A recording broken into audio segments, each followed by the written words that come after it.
Dolphins fans, what's going on? It's Ben Morgan of the Fins Up Network. We got some final preview and predictions to get to today. Dolphins, Bills, Wildcard weekend. We're here.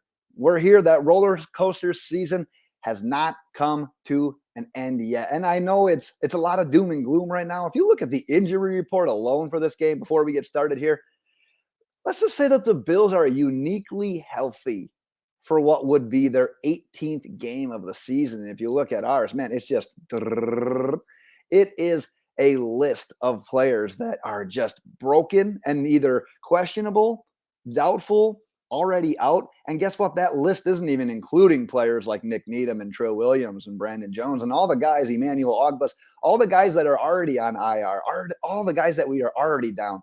But I tell you what, we're here. We waited over a half decade for this type of game. So I'm going to try to be as positive, have a good outlook. I'm still looking forward to this game. I'm still pumped for this game. I hope you are as well.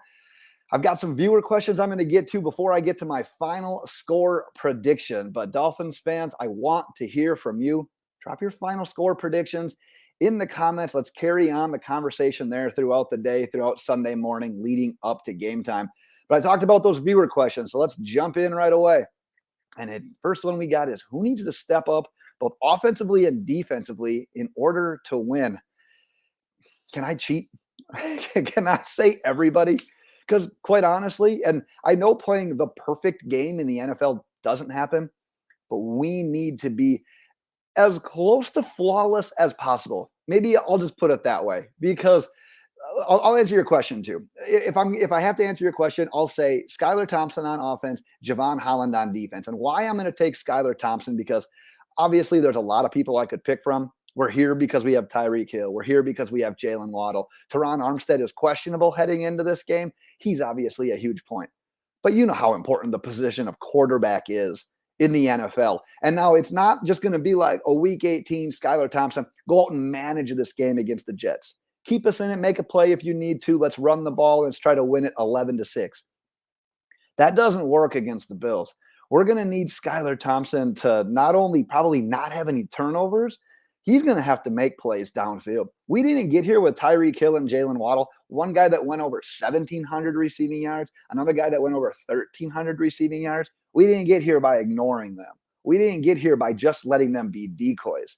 That's not going to work against this Bills defense. So Skylar Thompson offensively, yeah, he's got to protect the ball. He's got to take what's there. But we're going to need to see some big plays. And I know that's a huge ask. Skylar, it's not like he's just like an inexperienced quarterback. He's a rookie 7th-round quarterback. A lot of people didn't even think he was going to get drafted. So I know there's a lot on his plate, and this is a tall ask for him.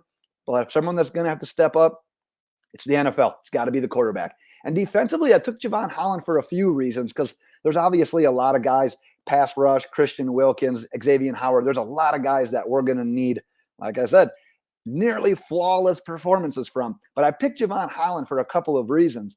And one, if you go back to the Week 15 game when we were rolling out some of those spies against Josh Allen, well, the one that we had a lot of success with was Jevon Holland doing that. So not only there, but if you think about the Bills, they're not necessarily a huge running the ball team. They've got okay stats. And yeah, Josh Allen can get it done on the ground. But if you think about what they do, they pass the ball a lot. And Josh Allen is tied for second most interceptions in the entire NFL with 14. If someone's going to be able to get the hands on him, I would say it's probably Jevon Holland. He's the only Miami Dolphins defender with 2 interceptions this year. Everyone else that has an interception only has 1.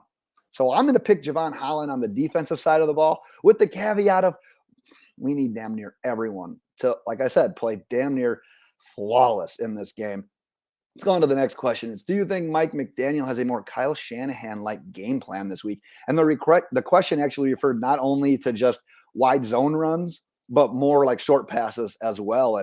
And yeah, I do, because what I said about Skylar Thompson, we're not going to get here by just running the ball. Raheem Mostert, yes, has been ruled out. Shell is questionable. Terron Armstead is questionable. Liam Eichenberg is doubtful.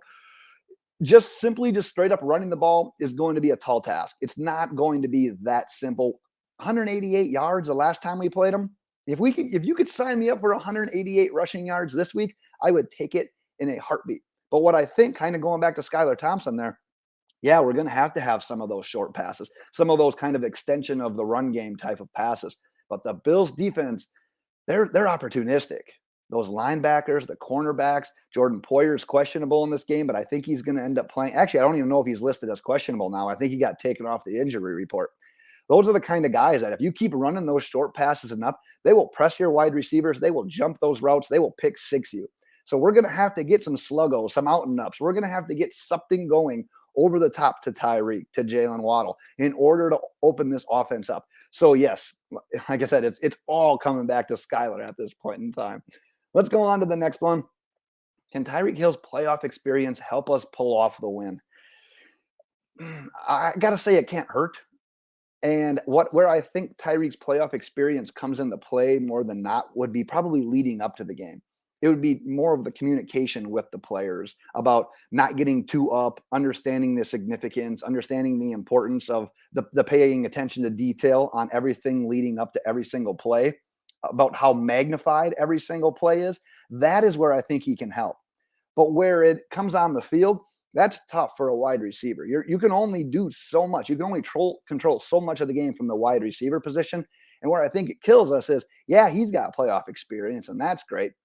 But guess from the Bills, who now has ample playoff experience, and they've been the center of the league's attention for the last 2 or 3 years now. Well, it's Josh Allen and the Bills. They've been so close. They've been knocking on the door. They have got actually the bulk of the experience, especially from those positions that can lead, that can touch the ball damn near every single play. So yeah, Tyreek's playoff experience can't hurt, but I think it's more prep leading up to the game than compared to like a Josh Allen, whose in-game experience and everything, it can probably outshine what Tyreek Hill has. I was intrigued by this question. Pick one to have for this game at 100% between Tua Tagovailoa and Terron Armstead. I want to cheat again. Can I just have both? If you gave me both, I tell you what, the point spread wouldn't be 13.5 for this game. In my opinion, if we had both of these guys, I'm guessing that point spread would be anywhere from like 6.5 to 7.5. And I would feel that would be like enough hope that we need. The combined points for these two teams is separated by 1 all season. And now you're looking at a playoff game where the spread is 13.5. The numbers just don't make sense. But when you see all the players on the injury report, when you know that Miami's down to QB3, the spread starts to make a little bit more sense. But I'm going to kind of default back to what I've said in some previous answers. It's a quarterback league. I love Terron Armstead. He has been great when he's played. The dude has been a warrior. He is battling through 4 injuries right now, questionable for this game, might still be able to give it a go. Obviously not at 100%. But man, you got to give me Tua in this one. We saw from the offense that even when we had Tua and we had like a banged up offensive line, and even when we didn't have Tua, but when the offensive line has been banged up, Mike McDaniel's been able to scheme different protections, give our quarterbacks a little bit more time with help blocking from the running backs and tight ends, which I know isn't ideal because it lowers the number of players that we can have out as pass catching options. So it really lets the defensive secondary be able to do a little bit more doubling on guys like Jaylen Waddle and Tyreek Hill. But at the end of the day, we've seen them be able to improve or improvise with a dinged up offensive line. But we have not had that much success with the likes of Teddy Bridgewater and Skylar Thompson. Because, yeah, we won that game last week against the Jets. But you can't really say that it was because of Skylar. Skylar managed that game, and I don't want to take anything away from him. But at the end of the day, that was a lot of defense, and that was just a lot of just a fact of who we ended up playing. So you got to give me a 100% to in this particular conundrum, and I want them both. Just let me have them both. Let's get into that prediction, Dolphins fans, because what I want you to do in the comments is disagree with me. I don't want to get into a verbal argument by any means. I just want to have some positivity here because I got the Bills winning this one 34-17. And like I said, do I think the Dolphins have a chance? Sure. It's the NFL. Crazy things happen.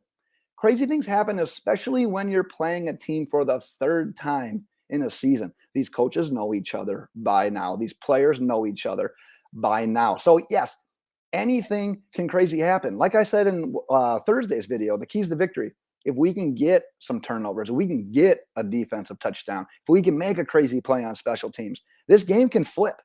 If we can, well, I talked about it in the comments of that video as well. Someone brought up the idea of, hey, let's hit him with a play action deep shot right away. Try to open up that defense. And you know what? We got Tyreek Hill and Jaylen Waddle.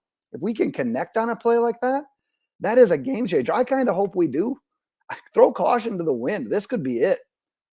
The pressure at this point in time isn't on us. The pressure is on the Bills to just maintain who they are as the 2 seed and get this job done. We are pressureless, if you're asking me. However, where my score is reflected here, and while I'm going to try to be as realistic as possible when I do my predictions, I've said that all year. There's no such thing as the perfect game in the NFL. And like I said, we need to be damn near flawless. And at this point in time, we are too battered, we are too bruised to have this many reserves be able to play that flawlessly in order to get the job done. So like I said, I don't think it's impossible. I do think if we can get out to an early lead, that's going to be key. Because like you said, we've seen it with Josh Allen. It's not the first time we're seeing him. The film is out there. The defense is familiar. The coaching staff is familiar. We've got all the tape that we can possibly digest at this point in time. So hopefully there's something there. But like I said, at the end of the day, if guns to my head, I got to make a call on this one. How could you not go against the Bills? They're the Bills for the reason. They're the 2 seed for the reason. They were in contention for the 1 seed for the reason. Josh Allen is an MVP candidate for the reason. Look at the Super Bowl odds. The Bills are right there at the top. We're like, what, second or last worst odds, I should say right now, entering the playoffs to win the Super Bowl. So I'm not going out on any limbs here by saying that the Bills are going to win this. But like I said, I'm holding out hope. I would love nothing more to come back and talk to you this next time Sunday after the game and say, hell yeah, Miami Dolphins. I'll pick against you every damn week if it means that we're going to win. I don't care. I'm not that proud. But let's hold out hope and see what we got. But that is what I've got for today, Dolphins fans. I do want to hear from you. Drop your predictions. Drop your thoughts. How do you see the game? How do you see the game unwinding? Drop those all in the comments. And like I said, if you haven't done so already, make sure you are getting subscribed. But I will be back on Sunday after the game, win or loss. Hopefully it's the win, and we will chat more about it then. Until then, though, Miami Dolphins fans, cheers, enjoy the game, and fins up.